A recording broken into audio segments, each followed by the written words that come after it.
This is the sound of a garbage truck in Taipei, a subway in Seoul, 3:30 in Santiago, Auckland, Singapore, Copenhagen, Los Angeles, Sydney, London, Nairobi, Venice, Shenzhen, Kuwait City, Mumbai, and Songdo. That's in South Korea. Awfully quiet. I ended up here because I was looking for the city of tomorrow. Songdo is the largest private real estate development in history. It's a master-planned and entirely state-of-the-art smart city. While Songdo doesn't look like that future, some believe it's the future we need. It's only impossible until someone does it. It's also where they shot Oppan Gangnam Style. Just 25 years ago, Psy would have been dancing on this. Here are some other cities built on water. There is a race to build a functioning, workable city and to replicate that model all over the world. China alone would require 500 Songdos to sustain their growing population. So how do we get here with an entire industry racing to build smart cities from scratch? Technology is the answer, but what is the question? Good question, Carlo. Are we just building cities of the future so we can have cities of the future? Let's take a step back. When cinema was born, only 14% of the world's population lived in cities. Right now, we're at 54%, and this is where we're headed. Cities today are growing at a pace that none of us have ever understood. Now, that's a huge deal when you think about it, because the resources that built the megacities of the 20th century aren't sustainable today. We do damage to nature, and we do less damage to nature when we occupy less of it. We're not going to make our planet grow and thrive by continuing to sprawl out. They're basically saying that when density is done right, it's the best, if not the only, solution to our growing climate crisis. So is future urbanization going to be a good thing or a bad thing? If you care about people, this is the defining question of our time. The Nantucket Project asked me to explore that question, because that's what they do, explore. So I read books, talked to experts, traveled around the world, asked the internet for help, and got responses from people in all these cities. This is Lucas, we met on YouTube. They'd show me around, and when I couldn't visit in person, they'd send me footage. The best thing about cities and the internet is they connect people. So this movie's about exploring what an even more connected urban future could look like.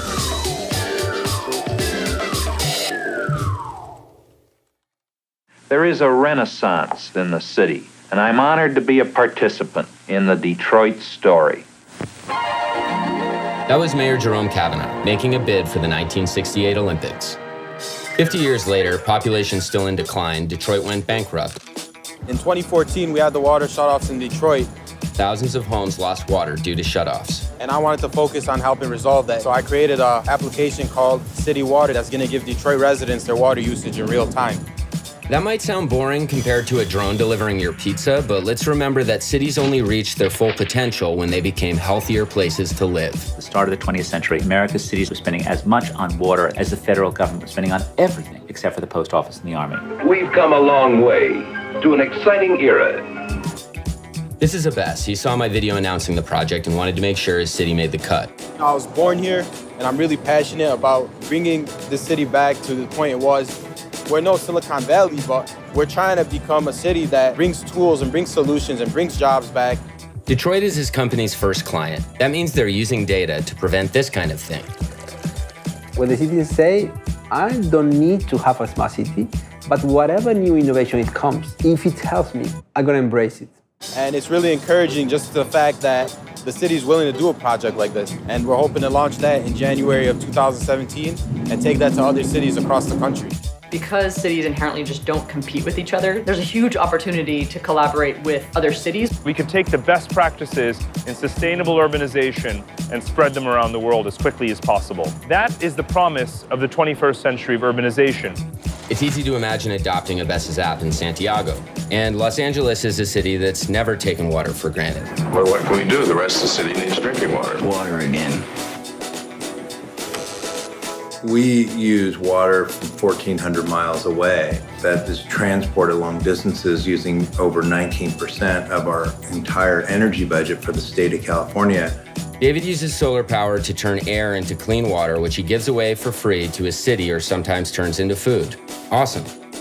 Every building, ideally, can make its own water and be water self-reliant. In the same way future cities won't need telephone lines, maybe they also won't need water pipes.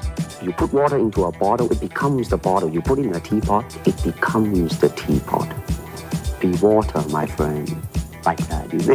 I see. I get the idea. When people are innovating and developing solutions to address our most fundamental needs, a city will thrive.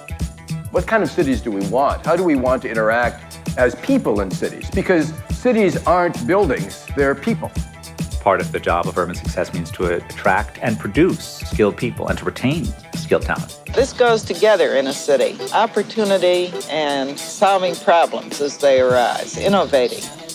Detroit is innovating right now, probably kind of like the way it was in the 1890s, when over 100 companies were working furiously to figure out the automobile.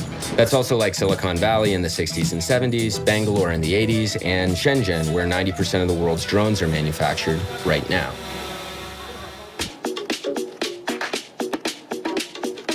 There's at least 26% of the technology from Silicon Valley actually come from Shenzhen. Cities are more complicated than the headlines they make on the other side of the world. There's no YouTube in Shenzhen, so nobody saw my video there. Fortunately, George goes to school in Hong Kong, where he saw the movie and emailed me. Then he filmed Shenzhen when he went home on the weekend. Thanks, George.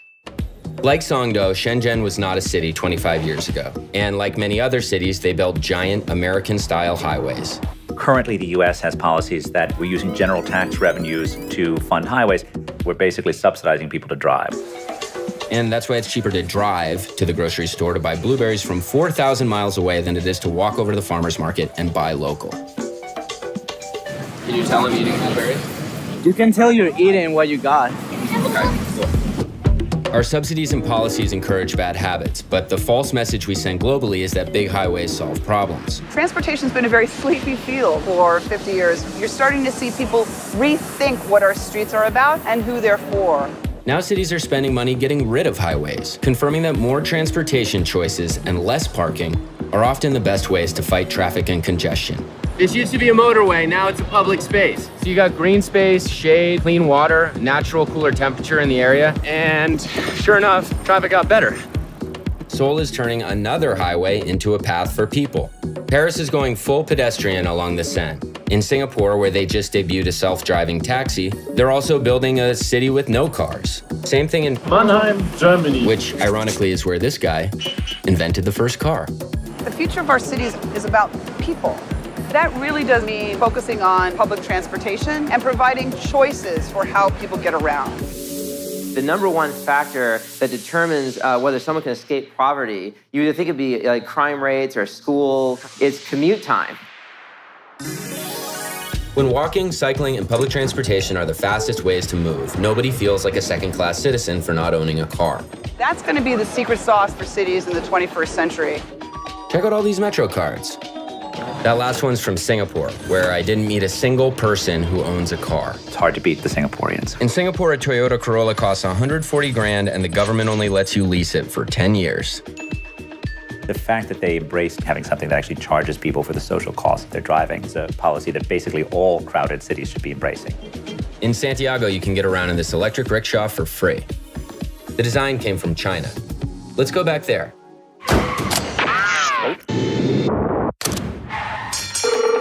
Hi, Oscar. I actually never went to Shenzhen. Nice meeting you over the internet. George and Nina shot the interview, and I tuned in on Skype. Remember those giant American-style highways? That's what Shenzhen had in mind when they hired Vicky. We proposed to them a very different idea. Instead of increasing the highway, we reduce it. And then we prepared for a city where people can actually use more high-speed self-driving car. People can actually use drones to deliver daily grocery. Hiding cars in tunnels points towards a city made for people. Maybe we could try this in Los Angeles. Considering how quickly China went from this to that, and from that to this, it's not surprising this project is happening in Shenzhen. The excitement of a happening place which attracts people, you have to have a degree of openness and not too much regulation. Shenzhen spends more time making things than hiring patent lawyers to protect them. In the West, it's called theft. Out here, it's called sharing. And if you want to know more about that, you should watch my friend Jim's documentary. The point is, it's exciting to live in a city where people are making things. That's why I moved to New York, because I was drawn to all these people who were doing more with less. The most elusive solutions often spring from unlikely places. Geothermal energy power plant. This is a fog catcher, and it can get up to 500 liters of water a day. If you can do something good with low budget resources, you can scale up very rapidly. sometimes those solutions can end up shaping a city's identity. In Lagos, which is where this music is from, by the way, they call it Kanju. The word literally means like hustling. Trying to reimagine these challenges in Africa as opportunities to innovate is the spirit of Kanju. Flooding is an issue in Makoko, so they built a school that floats by using cheap and available materials.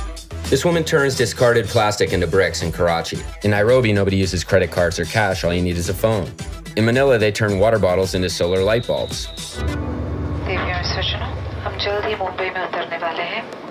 And the people of India have always made more out of less. The inexpensive clay fridge that requires no electricity or their hyper-efficient, massive homemade meal delivery system could never have been conceived by some well-heeled think tank.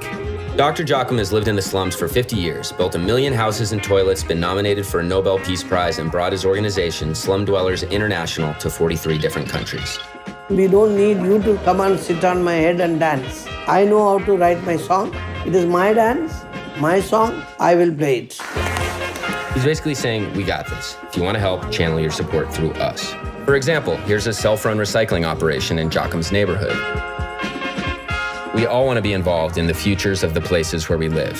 You go and see every city in the world. All has been planned by very, very super well-known, renowned architect and philosopher and so on and so forth. You have lost all the sense of hearing from the people.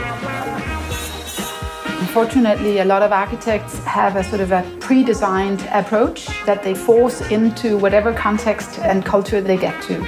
And not every city can be like Singapore, where 80% of the people live in public housing. So that means you don't have slums, nor do you leave the city and its residents in the hands of the private rental sector. Back to Mumbai. We tend to disregard places like Dharavi, where Dr. Jochum lives, but it's a rare example of a neighborhood solving its own housing needs. My friend Matthias works to draw attention to what's actually working in neighborhoods before attempting to intervene. He compares Mumbai to post-war Tokyo. American planners started to focus on infrastructure development. Everything else was left to people themselves. And that created the gradual growth of a neighborhood.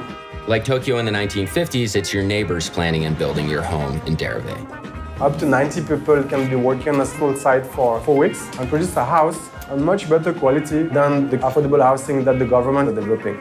And embodying the kind of incremental growth private developers rarely aim for. The places that are self-built, we often see an incredible amount of care, feeling of ownership, a human scale in terms of what is actually being built.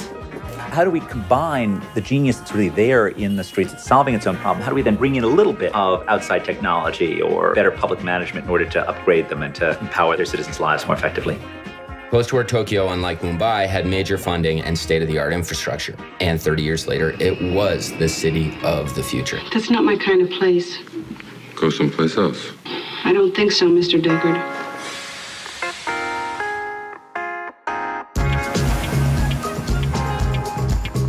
Around the same time that Tokyo was booming, Copenhagen was struggling. In the 70s, we had a couple of energy crises. People started to fight for getting better bicycle infrastructure, and the city gradually started developing that mobility system. In many ways, it is Copenhageners who have wanted to get their city back. Denmark's capital insists on citizen-driven change. I think part of Copenhagen's success is that they've had a very incremental approach to the urban development. Instead of having this giant master plan, they've tested and tried out different solutions. Low-rise, mixed-use neighborhoods, great public space, clean water.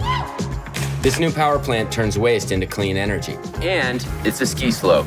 We don't think ourselves only as designers and architects. We think about ourselves also as social scientists. The best part is they still think they can do better. We have very far to go in actually creating an urban environment where cars are the last choice for the ordinary citizen. If you buy a car in Denmark, you pay 150% tax. It doesn't matter if it's electric. Destination, please. I'm super excited about self-driving cars, but without good planning and policy, we might just end up being more comfortable sitting in traffic jams. For a collection of microprocessors, you're awfully touchy. Of course, it's possible to make any city around the world a good bicycle city. And the more we get public transit, the more room there'll be for one of the very best kinds, bicycles. You could start with getting more people mobilized on foot and on bicycle, and it's so cheap to be sweet to people than it is to actually having to support these heavy transport systems. A person on a bike puts 165 thousandths. 65,000. A person on a bike puts a fraction of the wear and tear that the average car puts on the road. And as you'll remember, roads don't pay for themselves. Since I started editing this project, New York City Bike has broken daily ridership records 6 times. And the cool part is you can see all the data gathered from the program in real time. In the past, our streets have really been governed by anecdotes instead of analysis. And so we brought very focused, data-driven approaches to analyze the impacts of our projects. And so really seeing how we can take technology and not kind of replace what we're able to do, but kind of enhance our ability to interact with our environment. Well, then what do you want to do? I don't know, something. Wow. Some think that technology is going to make us more physically isolated. People will stop moving around. Right. They just won't need to. You basically connect your brain to the internet and you turn off your senses, and the senses come from the internet. And so you can feel this exact setting. Why would you get in a car? Why would you get on a plane? I just couldn't imagine that, and the whole point of this video was to go to real places and connect with real people, mostly in person. I also made this video with these people and for these people. It's kind of like a city. Thinking hard about who we're making them for and who we're changing them with is always a good starting point. Super tired. Okay, I'm exhausted. I'm sure you're exhausted. And I barely scratched the surface, but that's what I got. Bye-bye, Copenhageners. Bye, Singaporeans. Bye, Songdonians. Bye, Mumbaiakers. I'm gonna leave you with this quote from the great Jane Jacobs. Lowly, unpurposeful, and random as they may appear, sidewalk contacts are the small change from which a city's wealth of public life may grow. Cities remind us how much we benefit from and actually desire to share physical space with other people. But that doesn't mean one city can't learn from another. And the speed at which we're sharing what we're learning, the speed at which I connected with an army of filmmakers all over the world to make this video, was the most encouraging part of the experience. And while every city was exciting, it was the people in every city that made me optimistic for the future.